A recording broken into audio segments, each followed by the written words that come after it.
Fitton, President Judicial Watch, with this special Facebook Live update you on new Clinton emails that we've released today and some astonishing news from the State Department and the FBI about yet new Clinton emails no one's seen. Let's go to the court hearing this morning first, where we learned that the State Department has at least 14,900 Clinton emails that Mrs. Clinton either sent or received that she did not turn over to the State Department, yet were recovered by the FBI. That means the FBI either, I think, pulled these deleted files off her system or found the emails elsewhere. But these are emails obviously Mrs. Clinton didn't want anyone to see, and now the State Department wanted forever and a day to turn them over. Didn't even want to begin turning any of these new emails over until October. This is despite them having received them back in July. And the judge said, well, hold on a second. You can have another month to look at them, and then you have to come back to me in September 22nd or 23rd and tell me when you're going to start producing them. And so obviously we're going to push to get as many of these emails, if not all of them, released prior to Election Day. But the judge accelerated the review schedule.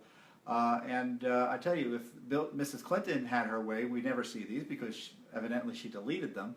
And secondly, if the State Department had their way, we'd never see them in a way that would cause any issue for Mrs. Clinton, because they wanted effectively to delay much of the production of this material until after the election. So a big victory.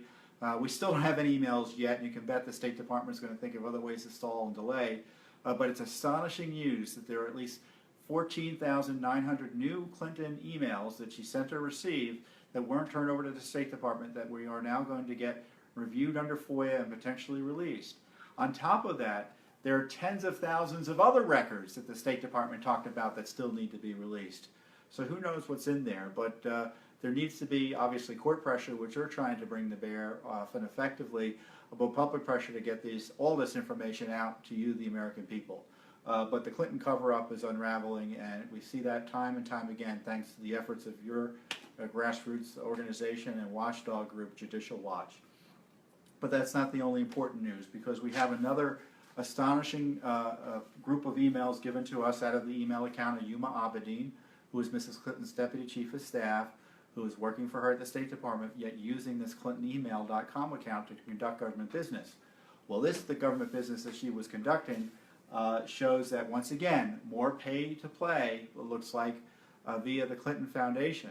Now, Judicial Watch's previous release about this Nigerian billionaire who was going through the Clinton Foundation to get access to the State Department caused the Clinton people to run away from their foundation. Supposedly they're going to stop taking foreign donations, assuming Mrs. Clinton is elected president. And the Clinton Global Initiative, another front organization for the Clinton cash machine, is being shut down as of September. So a big victory for accountability, but you can't trust the Clintons to do anything right. And of course, if everything was on an up and up, why do they have to shut it down? If they have to shut it down, why don't they shut it down now? And why didn't they shut it down while she was Secretary of State? But you can see why this is a big issue, because we have new information today, 725 new documents, pages of new documents, previously unreleased, that show that some of which show that the Crown Prince of Bahrain went through the Clinton Foundation's Doug Band to get a meeting with Hillary Clinton, because the Crown Prince couldn't get it done through the regular State Department channels. Now, the Crown Prince of Bahrain also happened to pledge $32 million in commitments to the Clinton Global Initiative, or whatever, I think that's what it's called, the Clinton Global Initiative. Forgive me, I get the Clinton fronts confused every once in a while. There are at least 20 new Clinton emails that she didn't turn over to the State Department in this batch as well. So you've got the Crown Prince of Bahrain, was effectively a foreign head of state, going through the Clinton Foundation because he couldn't go through normal State Department channels to get the meeting. Also, there's an email showing that that Doug Band, the Clinton Foundation executive, went to Yuma Abedin to try to get a visa for members of the Wolverhampton UK Football Club, which evidently is owned by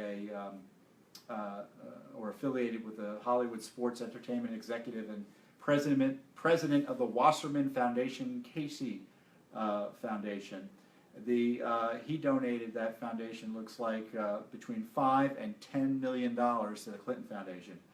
Well, one of the members of this football club that this Clinton donor was involved in couldn't get a visa because he was a criminal. Even they couldn't even get Sherrod Brown, who's a Democratic senator or Senator Boxer, to help. So who do they call? Yuma Abedin. And Abedin says at one point, I'm a little nervous about getting involved. I got this now, it makes me nervous to get involved, but I'll ask.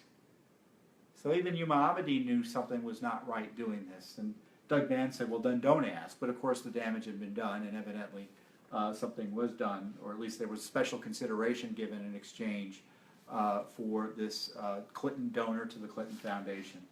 And of course there are a bunch of other emails like this from the Wasserman Foundation. The head of Slim Fast, it looks like, another big donor to the Clinton Foundation, got a meeting with Hillary. As looks, give $5–10 million, you get a meeting with Hillary. This is just unbelievable. Then you have two Clinton supporters, Kevin O'Keefe and Kevin Conlon, who wanted to get a meeting at the State Department, and they gave several $100,000. It looks like between at least over $100,000 to the Clinton campaign or the Clinton Foundation, and other donors are getting special access as well. So here we have the Crown Prince of Bahrain gives $32 million to the Clinton Foundation.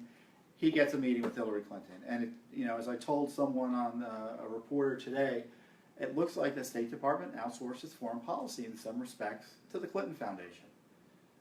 Which is obviously inappropriate and arguably illegal. Now remember, Mrs. Clinton promised that she would stay out of Clinton Foundation business, yet her top staff is involved in getting meetings with Clinton Foundation donors, even calling for visas, it looks like.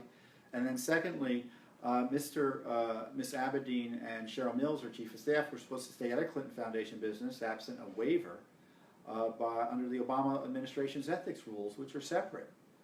And again, that was violated. Now, I know there's been talk about whether there is or isn't a criminal investigation into the Clinton Foundation, but this is more information that shows there needs to be an investigation. So again, the big news today, thanks to Judicial Watch, we now know, and we're probably going to get a good bulk of them, there are at least 15,000 or so new Clinton email records that are being reviewed by the State Department and could be subject to release prior to Election Day. And then secondly, we have these new Clinton Foundation emails coming out of her server and her system from Yuma Abedin that show this foreign potentate, the Crown Prince of Bahrain, getting a meeting with Hillary Clinton after going through the foundation. And now, of course, the Clinton gang wants to say that we're in this because we don't want to see her elected. We don't have a position as to whether Mrs. Clinton is elected or not elected to public office. But the fact that she's running for public office shouldn't get in the way of getting accountability. And she doesn't want the rule of law to get in the way of her getting elected. And her State Department, her old colleagues at the State Department are doing everything they can, and the Obama administration lawyers with your tax dollars are doing everything they can to slow roll the release of these records. But we're still getting them. By the way, these Bahrain records, they were given to the State Department last year, and we're now only getting them. Whose fault is that? We're pushing hard. We're having great success. There's going to be a lot more Clinton Foundation news and information about the way this corrupt government operates as a result of these disclosures today and the upcoming disclosures in the Clinton email mess. And we can only do it with your support. So I thank all of you Judicial Watch supporters out there. So watch the news, follow the headlines, spread the word, because it's going to be a tremendous week for public accountability, especially when it comes to the corruption of the Obama administration and Hillary Clinton. So thanks again for tuning in, and we'll be back shortly, hopefully later this week, with some more updates.